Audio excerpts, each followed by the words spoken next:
Good morning, student. I am Kripal Singh, TGT Science from Mission Academy, Bandanpur, Bayard. आज हम discuss करेंगे class 10 chemistry chapter 3 metal and non metals. आज का हमारा topic है refining of metals, electrolytic refining, corrosion, prevention of corrosion. Right. First one discuss करेंगे refining of metals. It means जितनी भी मेटल्स हैं प्रेजेंस में, वो सभी मेटल्स, इस चीज को डिस्कस कर चुके हैं ऑलरेडी पहले से कि सभी मेटल्स जो होती हैं वो कैसी फॉर्म में मिलती हैं, हमें इम्प्योर फॉर्म में मिलती हैं। इट मींस वो बहुत सारी इम्प्योरिटीज होती हैं, राइट। इम्प्योरिटीज होती है उसमें नॉन मेटल्स के रूप में। जो फॉर्म होती है ऑर्स कहते हैं, ऑर्स की फॉर्म में होती हैं और इनके बहुत सारे ऑक्साइड होते हैं उसकी फॉर्म में, इम्प्योरिटीज फॉर्म में। अब उनको करते क्या है, उनको रिफाइन करते हैं, फिर हम प्योर मेटल फाइन करते हैं। फिर भी रिफाइन करने के बाद भी मेटल ऑक्साइड मिलता है, फिर दोबारा से रिफाइन किया जाता है, प्योर मेटल मिलती है। फिलहाल आज हम डिस्कस करेंगे इसमें इलेक्ट्रोलाइटिक रिफाइनिंग। तो कुछ मेटल्स ऐसी हैं जो इलेक्ट्रोलाइटिक रिफाइनिंग के थ्रू में प्राप्त होती है, फाइन होती है। तो इसको हम देखें एक एक्टिविटी के माध्यम से, आप इसको समझ सकते हैं। जितनी भी मेटल्स होती हैं, they contain impurities which must be removed to obtain pure metals. इतनी जितनी भी मेटल्स होती हैं उन सभी में इम्प्योरिटीज होती है और प्योर मेटल को फाइंड करने के लिए उस इम्प्योरिटीज को हम क्या करते हैं, दूर करते हैं या हटा देते हैं, रिमूव कर देते हैं। The most widely used method for refining impure metals is electrolytic refining. जैसे कुछ मोस्ट मेटल्स ऐसी हैं जिनको प्योर फॉर्म में फाइन करने के लिए हम इलेक्ट्रोलाइसिस प्रोसेस के थ्रू, इलेक्ट्रोलाइटिक रिफाइनिंग के थ्रू उनको प्राप्त कर लेते हैं, फाइन कर लेते हैं। तो इनमें कुछ एग्जांपल दिए हुए हैं इलेक्ट्रोलाइटिक रिफाइनिंग के थ्रू ये मेटल्स को फाइन करते हैं, जैसे सी, कॉपर, जेड, निकेल, एजी, सिल्वर, लीड, सोना, गोल्ड, पीटीसी। ये मेटल्स होती हैं जिनको हम इलेक्ट्रोलाइटिक रिफाइनिंग के थ्रू फाइन कर लेते हैं।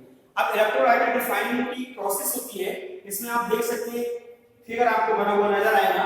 दिस वन, इस मेथड के थ्रू आप देख रहे हैं है क्या है, इसको समझ लीजिए सेटअप को। क्या है ये? एक टैंक है, राइट। एक टैंक है, इस टैंक के अंदर CuSO4 का सॉल्यूशन भरा हुआ है जो हल्के से ब्लू कलर का होता है, राइट। कैसे कलर का होता है? ब्लू कलर का। CuSO4 कॉपर सल्फेट का सॉल्यूशन है। एक टैंक है और इसमें दो रॉड पड़ी हुई है, आप देख रहे हैं, दो रॉड, दिस वन और दिस वन। इस रॉड पर माइनस चार्ज है, इसको कैथोड कहा गया है, और इस रॉड पर प्लस चार्ज है, इसको एनोड कहा गया है, राइट। आगे आप देखें यहाँ पर की है, की जैसे की का काम क्या होता है, जैसे आप की को ऑन करेंगे सर्किट जुड़ जाएगा, करंट फ्लो होने लगेगा, ऑफ करेंगे सर्किट कट ऑफ हो जाएगा, की का वर्किंग होता है। तो इसी तरह से इसमें CuSO4 का सॉल्यूशन भरा हुआ है। इट मींस होता क्या है इसमें, देखिए पहले सुनिए, इसके बाद एक्टिविटी के माध्यम से समझिए। Many metals such as copper, zinc, tin, nickel, gold, silver are refined electrolytically. It means ये जो एग्जांपल लिखे हुए हैं आप बोर्ड पे देख रहे हैं, इन सभी मेटल्स को हम इलेक्ट्रोलाइटिक रिफाइनिंग के थ्रू प्योर स्टेट में प्राप्त कर लेते हैं, फाइन कर लेते हैं। होता क्या है इसमें देखिए, इन दिस प्रोसेस, इस प्रोसेस में, in this process the impure metal is made the anode, the impure metal is made the anode, and thin strip of pure metal is made the cathode. It means यहाँ समझे जो impure metal होती है वो किसकी बनी होती है, एनोड की बनी होती है, या एनोड से बनाया जाता है, और जो प्योर मेटल होती है उसका क्या बनाया जाता है, कैथोड बनाया जाता है। इस एक्टिविटी के माध्यम से आप समझते हैं क्या काम है। जो प्योर मेटल होती है क्या बनाती है, the impure metal is made the anode. Impure metal क्या बनाती है, impure metal is made the anode और pure metal is the cathode, right। आगे देखिए बेटा, and the thin strip pure metal made the cathode. Cathode की, cathode जो है, जो कैथोड लिखा हुआ है क्या है, thin strip होती है, पतली सी स्ट्रिप होती है, ये कैथोड का फॉर्मेशन होती है, कैथोड इससे बनता है। A solution of the metal side in the electrolyte, और एक सॉल्यूशन का यूज किया जाता है इसमें जैसा कि मैंने पहले बताया था, सॉल्यूशन क्या है, CO4 सॉल्यूशन। पहले इसको समझ लीजिए, इसमें CO4 आपने क्या समझा, एक टिन का बॉक्स टाइप का लग रहा है, इसमें दो स्ट्रिप आपको दिखाई पड़ रही है, प्योर मेटल क्या है वो कवर करेगा, और जो फिर स्ट्रिप प्योर मेटल की बनी हुई है, और इसमें किस प्रकार का सॉल्यूशन है, CuSO4 सॉल्यूशन है। The appearance a solution is metals are used as electrolyte. The appearance is set up, ये हमने पूरा सेटअप कर लिया, टैग ले लिया, CO4 सॉल्यूशन ले लिया, दो स्ट्रिप ले लिए, कैथोड है, एनोड है। आगे देखिए हम क्या करेंगे, on process the current through the electrolyte. क्या करेंगे, जैसे हम इस की को ऑन करते हैं, दबाते हैं, इससे सर्किट से जुड़ जाती है, इसके ऊपर करंट फ्लो होने लगता है। जैसे ही करंट फ्लो होता है, क्या होता है आगे, the pure metal from the anode dissolve into electrolyte. इसमें जो प्योर मेटल Cu है वो कहां इकट्ठी हो जाती है, the pure metal from the anode dissolve into the electrolyte. It means जो प्योर मेटल है वो डिसॉल्व हो जाती है, pure metal from the anode, right, dissolve into the electrolyte, and equivalent amount of pure metal from the electrolyte is deposited on the cathode. और जो pure metal होती है इलेक्ट्रोलाइट में, वो कहां डिपोजिट हो जाती है, कैथोड पर डिपोजिट हो जाती है। The soluble impurities go into the solution, और जो soluble impurities होती है वो कहाँ चली जाती है, solution में चली जाती है। Wherever the insoluble impurities settle down at the bottom from the anode, और जो soluble impurity होती है वो bottom पर ये impurity लिखा है, वो नीचे anode के नीचे जो settle down जाकर बैठ जाती है, and are known as anode mud। इसको anode mud कहा जाता है। इस प्रोसेस को एक बार दोबारा समझेंगे, राइट, जैसे कि मैंने कहा दोबारा समझिए पूरे सेटअप को फिगर के माध्यम से। जैसे कि मैंने कहा कि दो स्टेप है, कैथोड का बात करिए, कैथोड का बात करिए। जैसे ही हम इसको करंट फ्लो कराते हैं, करंट फ्लो कराते ही इसमें क्या होता है, इसमें कि जो इसके जो सॉल्यूशन है, इसमें जो प्योर मेटल होती है वो कहां हो जाती है, कैथोड पर डिपोजिट हो जाती है, कैथोड पर इकट्ठी हो जाती है।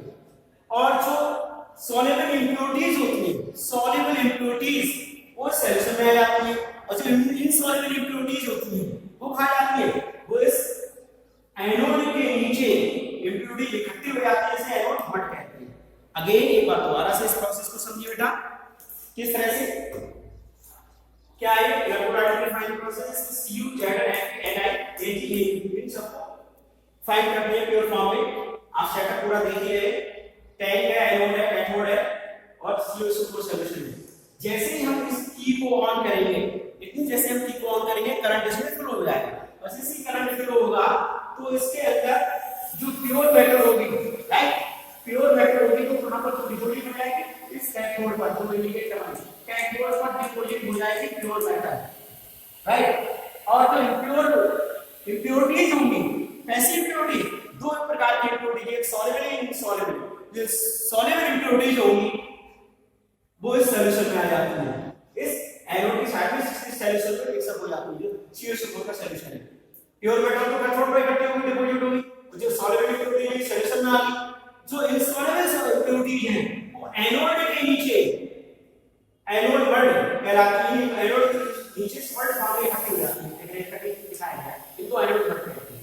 ये एक्टिविटी पूरी कंप्लीट हो गई। तो इस तरह से हम इन मेटल्स को Cu ZnNiAgAl etc इनको फाइंड कर लेंगे, राइट। तो पहला पॉइंट आपका क्लियर होता है, क्या है, इलेक्ट्रोलाइटिक रिफाइनिंग। मैं समझता हूं आप समझ गए होंगे। तो इस तरह से इन मेटल्स को इलेक्ट्रोलाइटिक रिफाइनिंग मेथड से हम फाइंड कर लेते हैं। कोई डाउट हो तो आप दोबारा कंफर्म कर सकते हैं। ये थी इलेक्ट्रोलाइटिक रिफाइनिंग प्रोसेस। कुछ नहीं है इसमें, जैसे करंट फ्लो होता है, जो प्योर मेटल होती है वो कैथोड पर डिपोजिट हो जाती है, दो इंप्योरिटीज सॉल्युबल इंप्योरिटी होती है वो सॉल्यूशन में चली जाती है, और जो इनसॉल्युबल इंप्योरिटीज होती है वो एनोड के नीचे बॉटम पर सेटल डाउन हो जाती है, बैठ जाती है। इंप्योरिटीज को एनोड मड कहते हैं, क्योंकि एनोड के नीचे होती है तो इन्हें एनोड मड कहा जाता है। इस तरह से हम प्योर मेटल फाइंड कर लेते हैं by electrolysis process, electrolytic refining process, right. Next point देखिए बेटा, करोजन। अब हम बात करेंगे करोजन के बारे में। मैं समझता हूं गए होंगे, कोशिश मैंने की है पूरी आपको बताने की। नेक्स्ट पॉइंट है करोजन। करोजन में आप देखेंगे कुछ पॉइंट्स हैं तो क्लियर करेंगे हम, फिर एक एक्टिविटी के हेल्प से आपको ये क्लियर करेंगे। देखिए जैसे silver articles become black after some time when exposed to the air. Silver के आर्टिकल्स जितने भी होते हैं, silver means AG,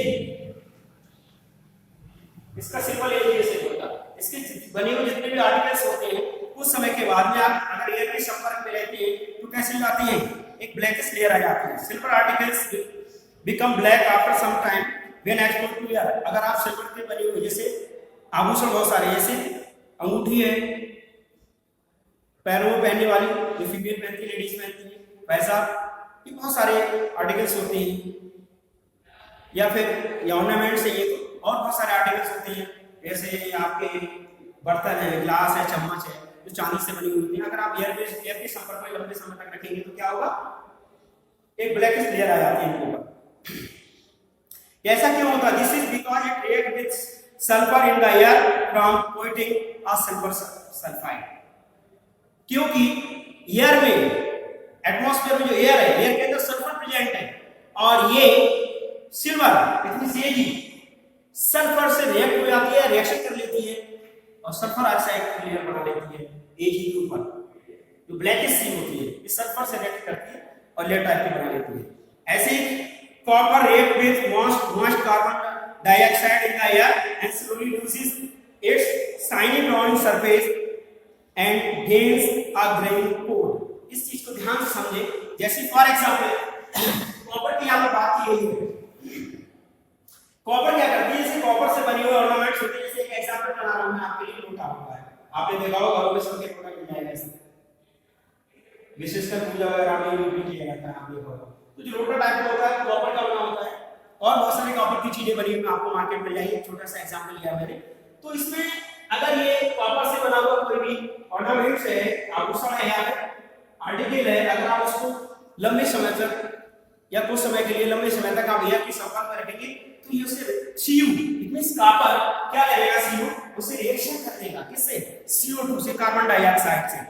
copper react with moist carbon dioxide. कैसी कार्बन डाइऑक्साइड, ड्राई नहीं, मॉइस्ट इट मींस नमीदार जो कार्बन डाइऑक्साइड होती है उससे ये रिएक्शन कर लेता है, राइट, जो एयर में प्रेजेंट होती है। और स्लोली स्लोली क्या करता है, कॉपर की जो शाइनी सरफेस होती है वो हट जाती है और उसपे ग्रीन कोडेड एक हरा कलर का लेयर टाइप की जाती है, ग्रीन कलर की लेयर टाइप की जाती है। आप देखते हैं कि घर में आपको जो बर्तन है कॉपर का बना हुआ जैसे होता है, एग्जांपल मैंने लिया है, ओके। अगर आप इसमें पानी भरकर या ऐसे कुछ समय तक आप उसको साफ ना करें तो आप देखेंगे घर में देख सकते हैं इस चीज के लिए, ये प्रैक्टिकली है, प्रूव्ड है बिल्कुल। तो आपको उसके ऊपर ग्रीन धब्बे टाइप के दिखाई पड़ेंगे। क्यों होता है ऐसा, क्योंकि ये copper react with moist carbon dioxide, जो नमीदार कार्बन डाइऑक्साइड होती है इसे रिएक्शन कर लेती है और लेयर टाइप की बना लेती है, क्योंकि कॉपर चलती होती है, ब्राइट होती है, उसको डल कर देती है, भद्दा कर देती है और इस तरह से रिएक्शन कर लेती है। और ग्रीनिश टाइप के आपको कार्बोनेट मिल जाएगा, कॉपर कार्बोनेट मिल जाएगा, ग्रीनिश टाइप का हरे कलर का कार्बोनेट मिलेगा इस पर। नेक्स्ट पॉइंट देखिए, iron when exposed in moist air. लोहा भी, आयरन आप देख सकते हैं, जैसे मेरे पास में कुछ आयरन नेल्स हैं, आप देख सकते हैं, इसमें काई कहते हैं इसे, कॉमन में रस्टिंग आप देख सकते हैं, रस्ट है नहीं। तो आयरन नेल्स में इस तरह से आयरन क्या करता है, iron exposed in moist air long time acquired by coating brown filthy substance called rust. It means को इस तरह से समझ सकते हैं, अगर लोहे की कील आप देखें मेरे पास में दो है, एक रस्टिंग वाली है, विदाउट रस्टिंग वाली है। तो ये रस्टेड क्यों हो गई, क्योंकि ये लंबे समय तक अगर एयर के संपर्क में रहेगी तो आयरन जो होता है, होता है वो एयर से, ऑक्सीजन से, कार्बन डाइऑक्साइड से, ऑक्सीजन से क्या करता है, रिएक्शन कर लेता है और ब्राउनिश कलर का लेयर टाइप का बन जाता है और धीरे धीरे करोजन कर देता है, इसको आयरन को नष्ट कर देता है। एक साथ नहीं, आयरन पे स्लोली स्लोली धीरे धीरे आयरन क्या करता है, मॉइस्ट एयर से, नमीदार हवा से रिएक्शन कर लेता है और जंग टाइप की लग जाती है, इसे हम रस्ट कहते हैं, जैसे कि आप इसमें देख रहे हैं। अब हम इसको एक एक्टिविटी के माध्यम से समझेंगे। लुक हियर, मैं कोशिश करूंगा, जैसे कि बोर्ड में आप देख रहे हैं 3 टेस्ट ट्यूब और 5 सेकंड थर्ड, मेरे पास भी यहाँ पर 3 टेस्ट ट्यूब यहाँ पर देखिए स्टैंड में लगी हुई, 1 2 3। चलिए हम 1 बाय 1 इसको समझते हैं। जैसा कि पहली टेस्ट में हमें दिखाई गई है, एयर है, एयर दिखाया गया है यहाँ पर टेस्ट में, इसमें आयरन लेस पड़ी हुई है, फिर रस्ट आयरन लेस और वाटर है, इसमें रस्टेड आयरन लेस दिखाई गई है। मैं आपको इस एक्टिविटी के माध्यम से दिखाऊंगा। पहली टेस्ट में उठा रहा हूँ, देखिए बेटा ये बिल्कुल खाली है। अब इसमें हम थोड़ा वाटर लेते हैं,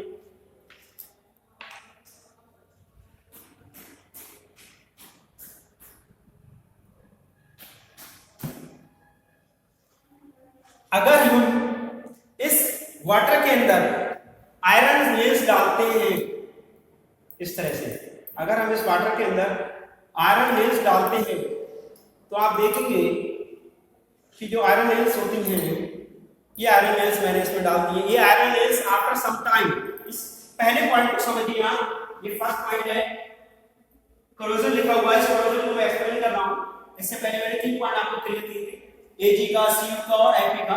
तो ये एफई का, ये देखें आप, आयरन लेस इसमें पड़ी हुई है और इसमें क्या वाटर, इसमें वाटर है, ऊपर तो स्पेस खाली है, आपको ये बनी हुई है। It means after some time, कुछ दिनों के बाद में, कुछ समय के बाद में, ये लेस क्या करेंगी, ऊपर एयर के संपर्क में वाटर है, इस वाटर में क्या है, ऑक्सीजन है, और इससे रिएक्शन कर लेंगे वाटर से और धीरे धीरे इस पर रस्ट लग जाती है, जैसा कि आप देख रहे हैं।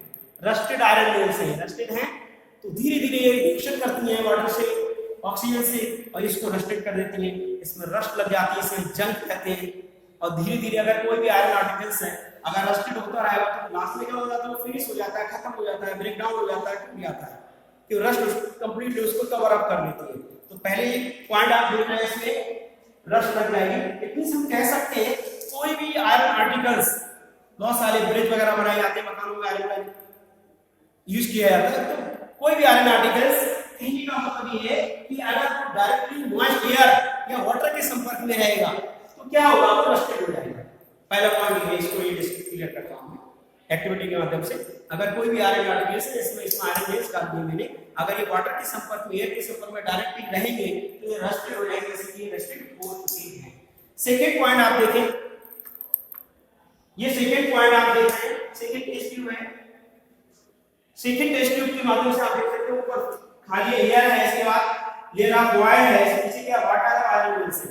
मैं आपको इसको भी क्लियर करना चाहूंगा। सेकंड टेस्ट ट्यूब मेरे पास में भी है बेटा, देख सकते हैं, इसमें मैं थोड़ा वाटर ले रहा हूं,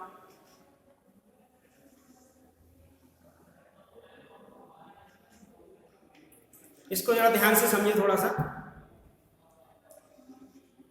इसमें मैं जिस तरह से इसमें आयरन लेस पड़ी हुई है, मैंने भी आयरन लेस डाल दी। ओके, जैसा कि आप देख रहे हैं, इसमें आयरन लेस में डाल चुका हूं, 2 आयरन लेस पड़ी हुई है। अब हमें क्या करना होगा, देखिए इसमें थोड़ा सा वाटर और बढ़ा रहा हूं, इसमें एक एक्टिविटी है, इसके माध्यम से समझिए इसे।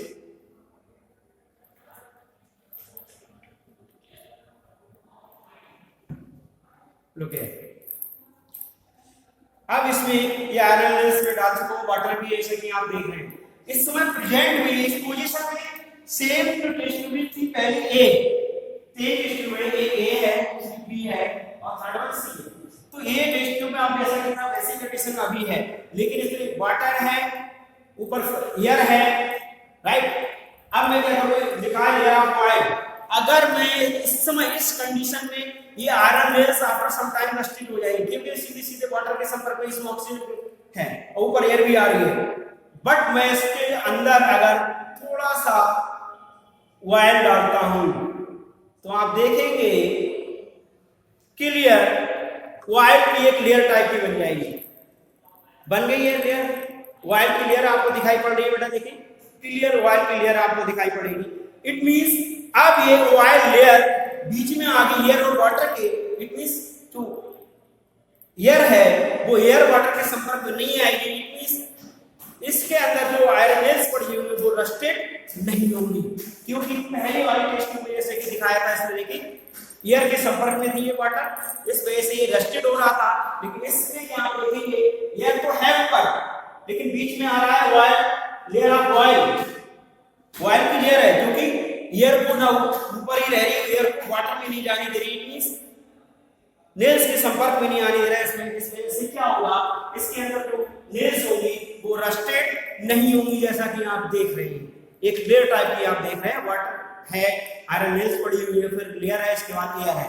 इट मींस ये एयर जो ऊपर भरी हुई है खाली ट्यूब में, वो वायर लेयर की वजह से इस वाटर के संपर्क में नहीं आ रही, मींस आयरन नेल्स के संपर्क में नहीं आ रही है, इस वजह से ये आयरन नेल्स रस्टेड नहीं होंगी। नेक्स्ट वन, थर्ड आप समझिए। थर्ड को समझने के लिए थोड़ा सा ध्यान देना पड़ेगा, क्योंकि इसमें जो लिखा है एनहाइड्रस, देखिए आप थर्ड टेस्ट ट्यूब है। एक चीज और ध्यान रखिए, मैंने जो एक्टिविटी दिखाई है टेस्ट ट्यूब मैंने आपको ऊपर से कवर नहीं किया है, लेकिन आप ऐसे समझ सकते हैं इस तरह से तो कवर कर रखा है, वैसे इसमें डॉट लगती है तीनों में, तो डॉट लगी होना चाहिए तीनों में, राइट। अब थर्ड एक्टिविटी देखें, इसमें आपको आयरन नेल्स से खाली टेस्ट ट्यूब है ये, अब मैंने इसमें आयरन नेल्स डाल दी, राइट।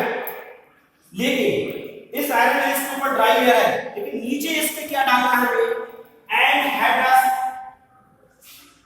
कैल्शियम क्लोराइड ग्रेन्यूल्स, छोटे छोटे दाने टाइप के एनहाइड्रस है, कैल्शियम क्लोराइड के हम इसमें दाने अगर डालेंगे तो ऑलरेडी वो कैसा एनहाइड्रस है, इट मीन ड्राइंग एजेंट है।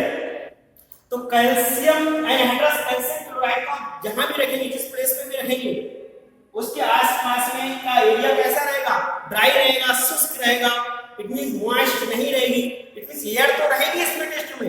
अगर इसकी बॉटम पर नीचे एनहाइड्रस कैल्शियम क्लोराइड है पड़ा हुआ दाने, तो इसकी पूरी टेस्ट में कुछ भी और भी नहीं है, लेकिन इसके अंदर जो भी एयर होगी वो कैसी होगी, मॉइस्ट एयर नहीं होगी। क्यों नहीं होगी, क्योंकि इसके अंदर एनहाइड्रस कैल्शियम क्लोराइड पड़ा हुआ है, जो कि ड्राइंग एजेंट है। क्या कहलाता है वो, ड्राइंग एजेंट कहलाता है। तो पूरी टेस्ट एयर को कैसे रखेगा, ड्राई अप रखेगा, नमी नहीं होगी बिल्कुल भी, इट मींस इसके अंदर की लेयर्स भी सुरक्षित रहेंगी। और कैसे रहेंगी, विदाउट रस्टिंग, किसी प्रकार की कोई भी जल्द नहीं लगेगी, रस्ट नहीं लगेगी, ये भी सही फॉर्म में रहेंगी। तो मैंने आपको कोशिश की है एक्टिविटी के माध्यम से समझाने की कि किस तरह से हम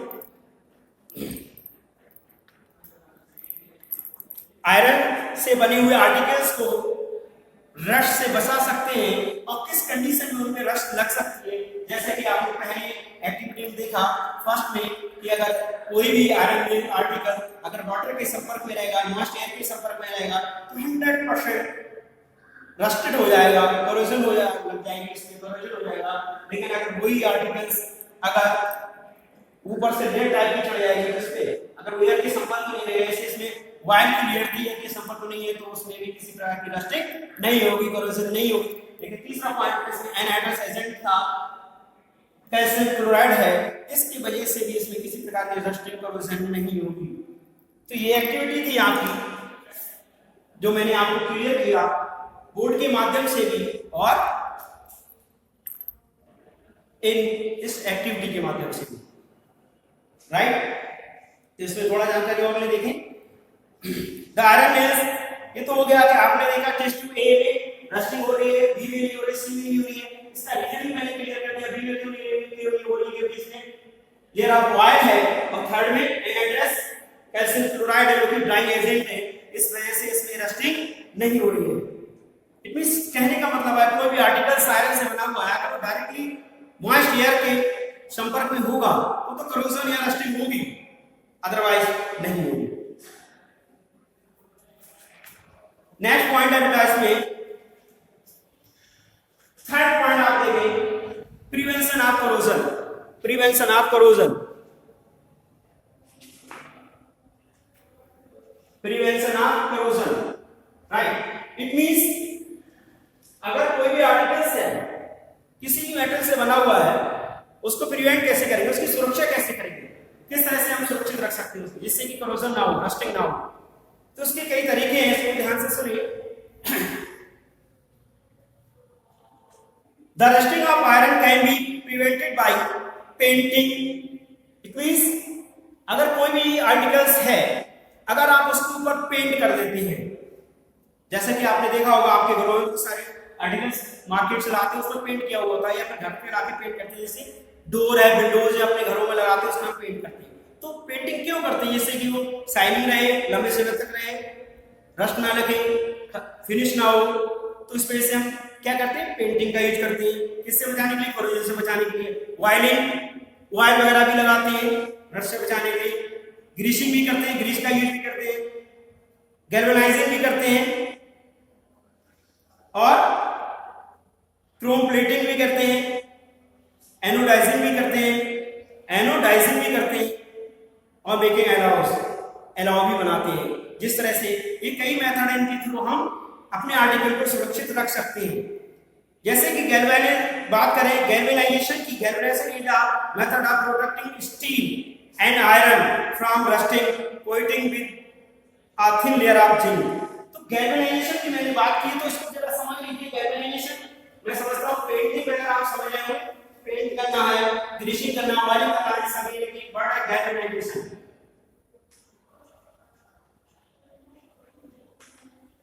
तो गैल्वेनाइजेशन में करते क्या है? तो गैल्वेनाइजेशन में विशेषकर एक तरह से एक इस प्रकार का मेथड है जिसमें स्टील और आयरन से बनी हुई आर्टिकल्स होती हैं। जैसे स्टील से बना हुआ आर्टिकल, लोहे से आयरन से बना हुआ आर्टिकल, उस पर एक प्रकार की लेयर टाइप की चढ़ा दी जाती है। Method of protecting steel and iron from rusting by coating thin layer of zinc. क्या समझे?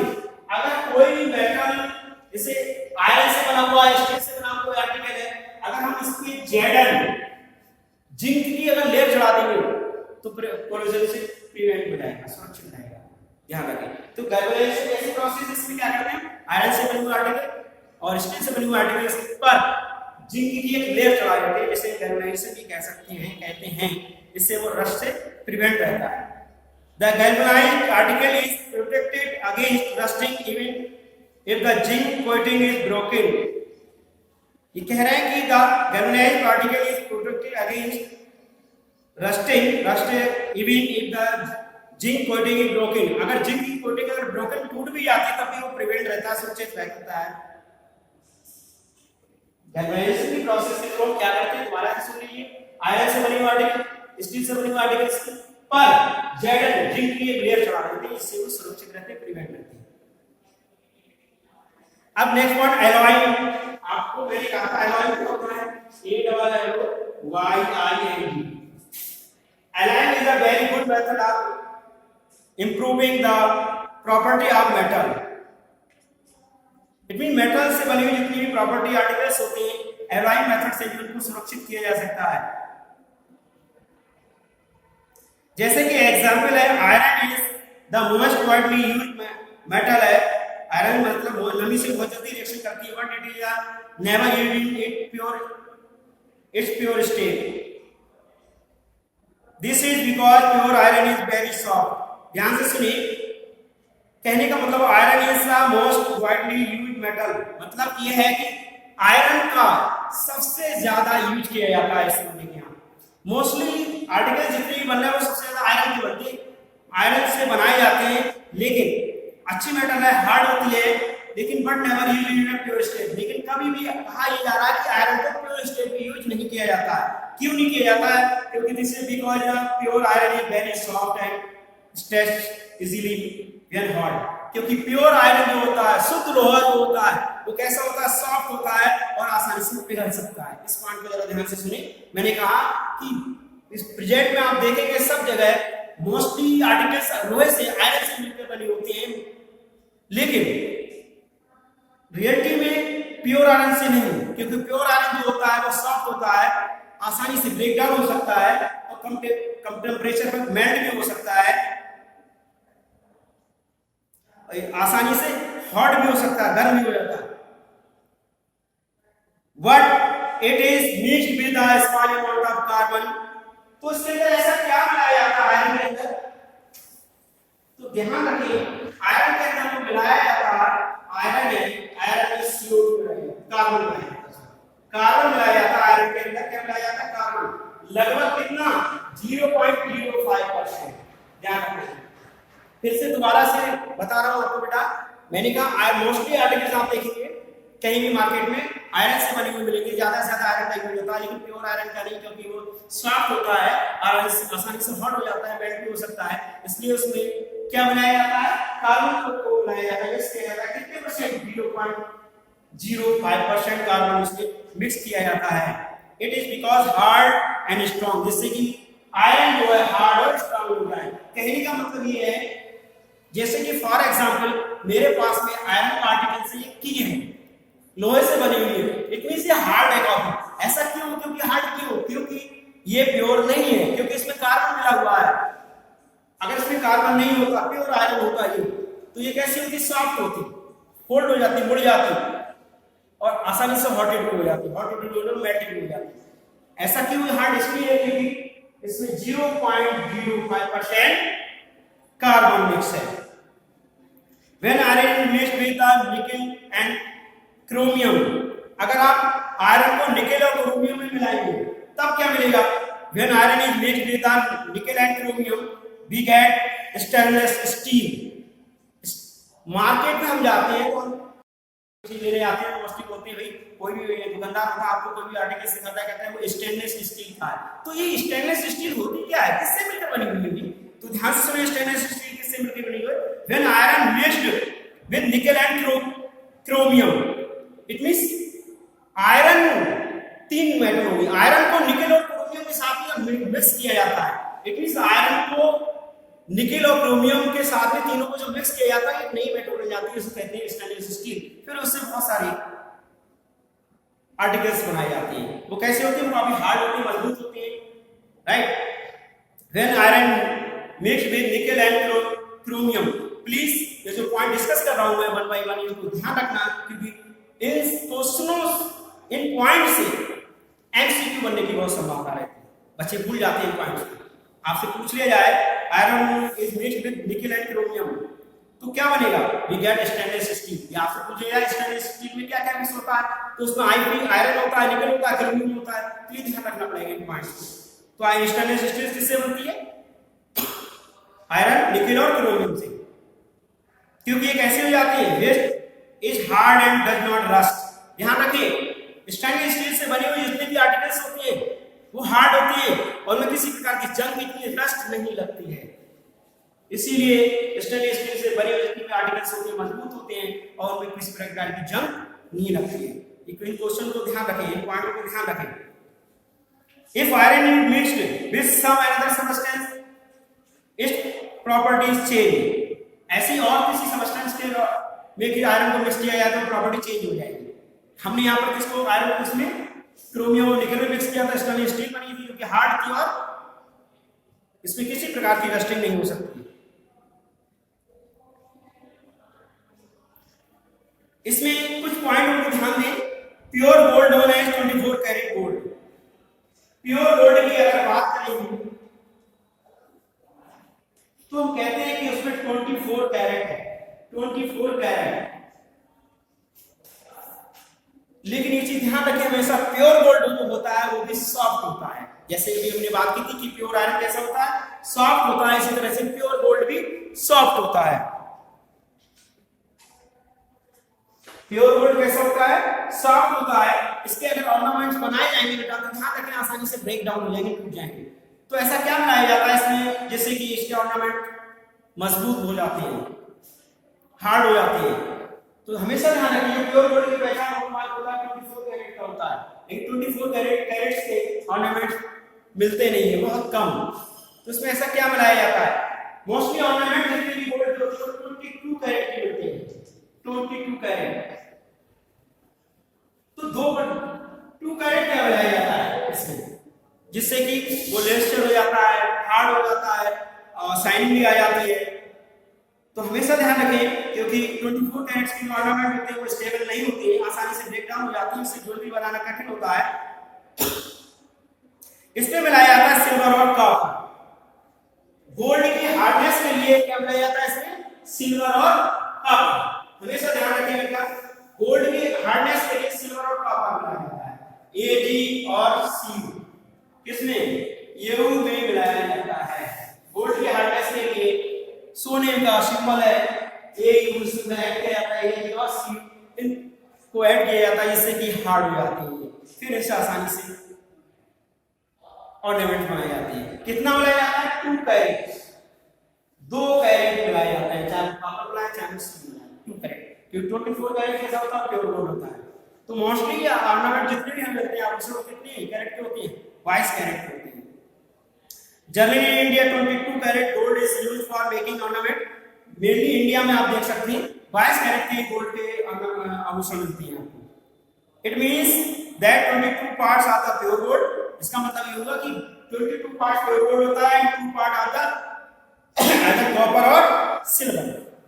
मतलब सोने के अंदर 2 पार्ट 2 कैरेट या तो Ag होगा, सिल्वर होगा, ये Cu होगा, बाकी 22 कैरेट प्योर गोल्ड होता है। तो इंडिया के अंदर मोस्टली 22 गोल्ड के ही ऑर्नामेंट रहते हैं। आप सुनिए एक एग्जांपल और है इसमें। If one of the metal is mercury, mercury का नाम सुना है, इसका सिंबल होता है Hg। मरकरी का जो सिंबल होता है वो क्या होता है? Hg होता है। लिक्विड फॉर्म में होता है मेटल है mercury, then it alloy is known as the amalgam. इस मतलब ये मरकरी जिस एलॉय से प्राप्त करती है उसको क्या कहते हैं? अमलगम। ध्यान रखिए ये पॉइंट ध्यान रखने वाली चीज होती है। पॉइंट टू पॉइंट अमलगम होता है। The electrical conductivity and melting point of an alloy is less than that of pure metal. Pure metal से कम होता है इसका melting point. For example brass and alloy of copper and zinc. और ध्यान रखिए मेन पॉइंट, ब्रास जो होता है वो किसका एलॉय होता है? कॉपर और जिंक का। Brass and alloy of copper and zinc. कहने का मतलब ये है कि लिखा ब्रास, ब्रास ब्रास से आपको क्या क्या मिलेगा? Cu और Zn। एलॉय का मतलब ये जिससे चीजें मेटल्स जो प्राप्त होती है, कौन-कौन से किसका एलॉय होता है? तो ब्रास में इम्प्योरिटी जो थी बहुत सारी को वेरीफाई किया जाता है, तो उससे हमें मिलता है Cu और Zn। तो ब्रास किसका एलॉय है? ये एमसीक्यू क्वेश्चन बन सकते हैं। Write the name of Cu alloy, write the name of Zn alloy, write the metal name of brass. तो Cu और Zn एमसीक्यू क्वेश्चन बनेंगे वही से। तो ब्रास किसका एलॉय है? Brass and alloy of copper and zinc and bronze BRONZE। Bronze किसका alloy है? Bronze and alloy of copper and tin Cu और Sn। Cu और Sn का कॉपर और टिन का एलॉय है। इट मींस कॉपर और टिन मिलती है इसके Cu और Sn का। Not good conductor of electricity. ये कैसे होते हैं? Not good conductor of electricity. Electricity के गुड कंडक्टर नहीं होते हैं। Wherever copper used for making electrical circuit. जबकि कॉपर का यूज किस लिए? इलेक्ट्रिकल सर्किट के लिए भी किया जाता है।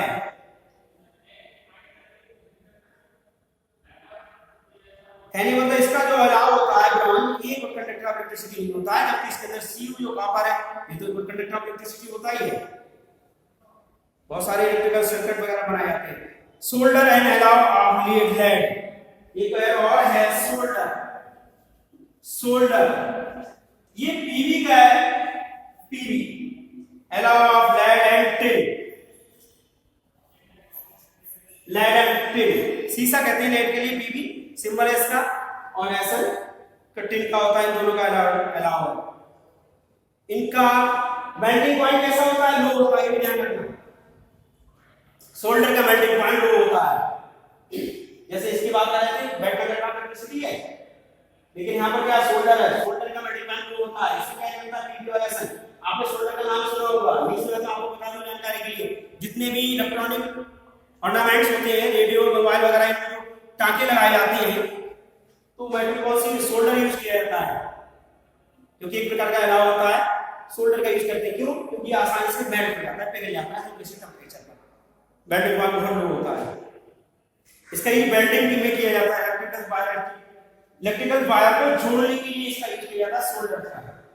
इसका अलावा Pb और Sn का ध्यान रखिए इस चीज के लिए। नेक्स्ट एक पॉइंट, लास्ट पॉइंट में डिस्कस करूंगा, एक ऐतिहासिक पॉइंट है इसमें। The wonder of Asian Indian metrology, the iron pillar near the Qutub Minar. आपने सुना होगा एक आयरन पिलर है कुतुब मीनार के पास में दिल्ली में, was built more than 16 years ago. मतलब 1600 वर्ष पहले बनाया गया था। ध्यान से सुनिए इस पॉइंट को।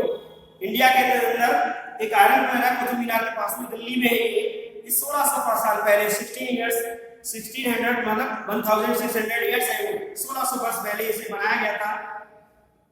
Iron works of India, they had developed a process which prevented iron from rusting. मतलब इसमें किसी प्रकार की, आज भी आप देखें, किसी प्रकार की जंग नहीं है, रस्ट नहीं है, इस तरह से इसे बनाया गया है।